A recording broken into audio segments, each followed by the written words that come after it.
तो आकांक्षा केस में एक और सनसनीखेज खुलासा हुआ है। एक और बड़ी खबर निकल कर आ रही है जो इस बात को पुख्ता करती है कि 25 मार्च की उस काली रात होटल सोमेंद्र के कमरा नंबर 105 में आकांक्षा अकेली नहीं थी। जी हाँ, सही सुन रहे हैं आप। उस रात इस कमरे में आकांक्षा के अलावा 2 और शख्स भी मौजूद थे। जी हाँ, आकांक्षा के कमरे में आकांक्षा के अलावा 2 और लोगों के फुटप्रिंट्स पाए गए हैं।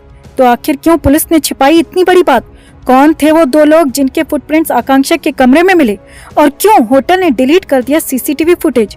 आपको दिखाते हैं, बताते हैं सब।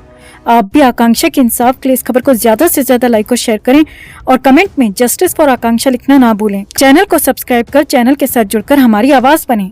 तो आकांक्षा केस में शुरू से ही सारनाथ पुलिस पर सवाल उठते रहे हैं।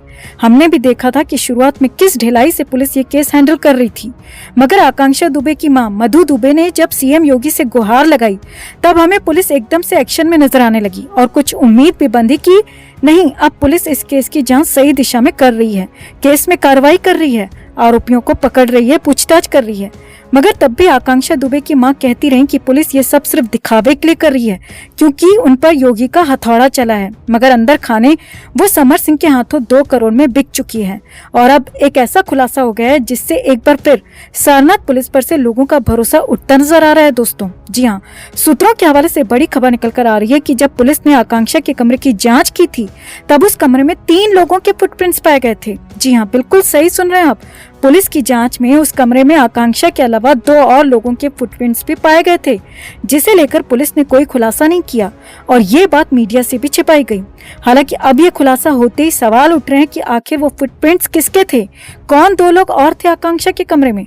और जहां संदीप सिंह के जाते हुए वीडियो जारी न करने पर सवाल उठते रहे हैं, तो अब ये सवाल भी उठ रहा है कि आकांक्षा का पार्टी में जाते समय का, यानी कि जब वो होटल के कमरे से तैयार होकर उस पार्टी के लिए निकल रही थी तब का सीसीटीवी फुटेज कहाँ है? क्या वो उस कमरे से अकेले ही पार्टी के लिए निकली थी? क्या ये लोग तब कमरे में मौजूद थे जो आकांक्षा के साथ पार्टी के लिए निकले, या ये 2 लोग पार्टी के बाद आकांक्षा के कमरे में गए जिनका सीसीटीवी नहीं दिखाया गया, या फिर ये 2 लोग आकांक्षा की गैर मौजूदगी में आकांक्षा के कमरे में आकर कहीं छिप बैठे थे और उस वारदात को अंजाम देकर निकल गए? ऐसे में एक बार फिर पुलिस और होटल पर सवाल उठ रहे हैं कि आखिर क्यों होटल ने इन सब एक्टिविटीज का सीसीटीवी फुटेज जारी नहीं किया। वहीं अब खबरें ये भी आ रही हैं कि होटल से इन सारी एक्टिविटीज का फुटेज मांगने पर उनका कहना है कि ये सारा फुटेज डिलीट हो चुका है, जो कि अपने आप ऑटोमेटिकली एक निश्चित अवधि के बाद डिलीट होता रहता है। तो अब हमारे पास ये फुटेज अवेलेबल नहीं है। यहाँ होटल पर बेहद गंभीर सवाल उठ रहे हैं, आरोप लग रहे हैं कि इस पूरी साजिश में कहीं न कहीं होटल स्टाफ भी शामिल हो सकता है। इस नए खुलासे से आकांक्षा केस में नया ट्विस्ट आ गया है। नए सवाल खड़े हो गए हैं कि आखिर वो 2 लोग कौन थे और कब उनकी एंट्री हुई और कब एग्जिट हुई, और पुलिस ने क्यों इस पर जांच नहीं की और ना ही इस बात को बाहर रखा। वहीं सारनाथ होटल भी सीसीटीवी फुटेज मुहैया न करा पाने पर सवालों के घेरे में आ गया है।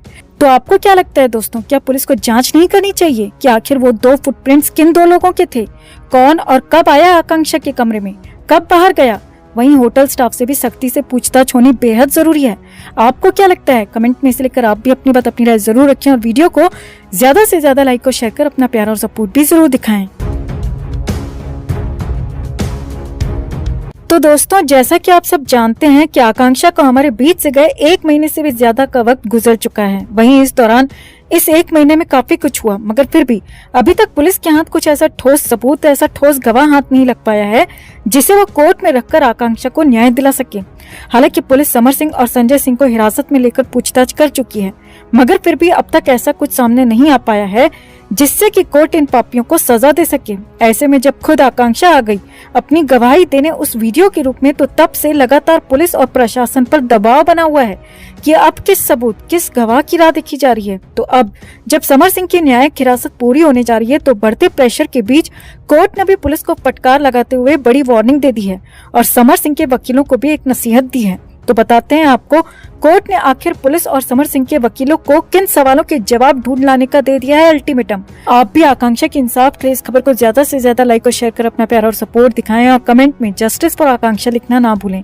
चैनल के साथ जुड़कर चैनल को सब्सक्राइब कर हमारी आवाज बने, हमारी ताकत बने। तो दोस्तों, समर सिंह और संजय सिंह सलाखों के पीछे हैं। 2 दिन में समर सिंह की न्यायिक हिरासत पूरी होने जा रही है और पिछली सुनवाई और अगली सुनवाई के बीच आकांक्षा का वो वीडियो सामने आने के बाद बवाल मचा हुआ है।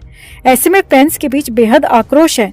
आकांक्षा की मां भी बार बार गुहार लगाते हुए कह रही हैं कि मुझे अब तक बार बार यही कहकर हर जगह से लौटा दिया जाता रहा है कि तुम्हारे पास कोई सबूत, कोई गवाह है। तो अब मेरी बेटी जब खुद अपनी गवाही दे रही है, तब समर सिंह को सजा देने में देरी क्यों की जा रही है? ऐसे में यूपी सरकार और प्रशासन पर भी सवाल उठने लगे हैं, जिसके चलते कोर्ट ने पुलिस को फटकार लगाते हुए कहा है कि आकांक्षा केस में कई ऐसे अहम मुद्दे हैं, कई ऐसे सवाल हैं जिनके जवाब ढूंढ पाने में पुलिस अभी तक असमर्थ रही है। लेकिन अब चूंकि समर सिंह की न्यायिक हिरासत पूरी होने जा रही है, तो कोर्ट चाहती है कि इस बार पुलिस मजबूती के साथ, सबूतों के साथ अपना पक्ष रखे और कई अनसुलझे सवाल, जैसे कि संदीप सिंह अभी तक गायब क्यों है, उसे अभी तक हिरासत में क्यों नहीं लिया गया, उससे अभी तक पूछताछ क्यों नहीं की गई, जिस पार्टी में आखिरी बार आकांक्षा गई थी उस पार्टी के होस्ट अरुण और श्रद्धा से पूछताछ क्यों नहीं की गई, और इस केस में जिस अनुराधा पर लगातार सवाल उठ रहे हैं कि उसने वाराणसी पहुंचकर जल्दबाजी में आकांक्षा को अंतिम विदाई दे दी, उसके फोन का डेटा डिलीट कर दिया, उससे भी अभी तक पूछताछ क्यों नहीं हो पाई है? पुलिस इन लोगों से पूछताछ करने में सक्षम क्यों नहीं हो पाई है? और सबसे बड़ा सवाल जो कोर्ट ने पुलिस के सामने रखा है वो ये है कि 1 महीने से ज्यादा का वक्त गुजर जाने के बाद भी अब तक पुलिस आकांक्षा का फोन अनलॉक क्यों नहीं कर पाई है, उसके फोन से जुड़ी जानकारी क्यों नहीं जुटा पाई है। तो ऐसे में कोर्ट की तरफ से पुलिस को फटकार लगाई गई है और अगली सुनवाई तक इन सभी लोगों से पूछताछ कर मामले की तह तक पहुंचने के लिए भी कहा गया है। वहीं आपको बता दें दोस्तों कि समर सिंह के वकील अपने क्लाइंट यानी कि पापी समर सिंह के बचाव में बेतुकी बयानबाजी करने से भी बाज नहीं आ रहे। समर सिंह के वकील आशीष सिंह का कहना है कि आकांक्षा का जो वीडियो सामने आया है उससे छेड़छाड़ की गई है, उसमें आकांक्षा कुछ और कह रही है मगर कुछ और ही कहती सुनाई दे रही है। तो ऐसे में कोर्ट ने समर सिंह के वकील को भी नसीहत देते हुए कहा है कि इसकी जांच करना पुलिस का काम है, कोर्ट का काम है, आपका नहीं।